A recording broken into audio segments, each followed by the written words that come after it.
নমস্কার, আমি অদিতি। ইচ্ছেটা অদিতিতে সকলকে স্বাগত। আজ আমি মানি প্ল্যান্ট নিয়ে কিছু আলোচনা করব। মানি প্ল্যান্ট কিন্তু খুবই পরিচিত একটি গাছ সবারই। মানি প্ল্যান্টের কিন্তু বেশ কয়েকটি ভ্যারাইটি আছে। এর আকর্ষণ পাতা, এত সুন্দর বাহারি পাতা যে হলুদ, সবুজের ওপর হলুদ, সবুজ, সাদা রঙের পাতা থাকে, দেখতে বেশ অপূর্ব লাগে। ঘর সাজানোর জন্য এই গাছ কিন্তু বেশ জনপ্রিয়। এই গাছ ঘরের শোভা বাড়ায়। আবার প্রচলিত আছে যে মানি প্ল্যান্ট নাকি বাড়িতে রাখলে বাড়ির সৌভাগ্য আসে, আর্থিক উন্নতিও বাড়ে। আর মানি প্ল্যান্টের কিন্তু অনেক গুণও আছে বলতে পারি। অনেকে কিন্তু মাছের অ্যাকোরিয়ামে এই মানি প্ল্যান্ট রাখে। আর আমার নিজেরই আছে একটা অ্যাকোরিয়ামের মধ্যে। আমি কিছুদিন আগে একটা ভিডিও ছেড়েছিলাম, ওতে কিন্তু আমি দেখিয়েছিলাম যে মাছের অ্যাকোরিয়ামে ছোট্ট বোলের মধ্যে মানি প্ল্যান্ট গ্রো করা।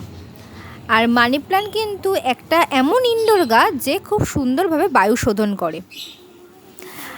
তারপরে আসি মানি প্ল্যান্টের যত্নে। মানি প্ল্যান্টের কিন্তু বিশেষ কোনো যত্ন লাগে না বললেই চলে। অনেকে আবার মজা করে বলে বেশি যত্ন নিলে নাকি এই গাছ মরে যায়। কম যত্নে কিন্তু খুব সুন্দর বেড়ে ওঠে। এই গাছের কিন্তু আবার সহ্য শক্তি অনেক। সব রকম পরিবেশেই কিন্তু মানি প্ল্যান্ট মানিয়ে নিতে পারে।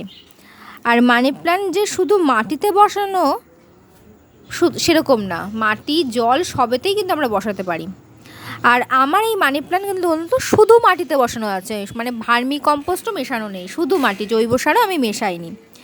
এই গাছের আবার কিন্তু অতিরিক্ত জল একদমই ভালোবাসে না, যেগুলো মাটিতে পোতা।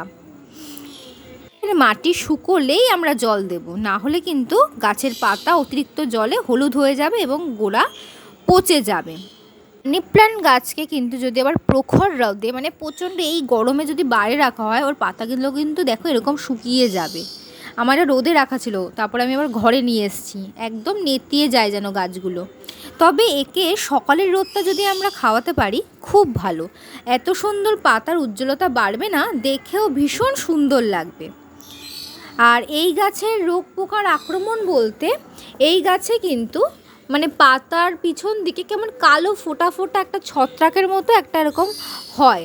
তো এগুলো যদি আমরা জল দিয়ে বা কোনো কিছু একটুখানি স্প্রে করে দিতে পারি, জল দিয়ে, নর্মাল জলেতে আমি কিছু মেশাতে বলবো না, নর্মাল যে স্প্রে করে দিতে পারি, একটুখানি দাগগুলো খুঁটে খুঁটে তুলে দিতে পারি, বেশ সুন্দরভাবে উঠে যাবে। এই মানি প্ল্যান্টের এইটুকুই এর যত্ন, খুব কম যত্নে বেড়ে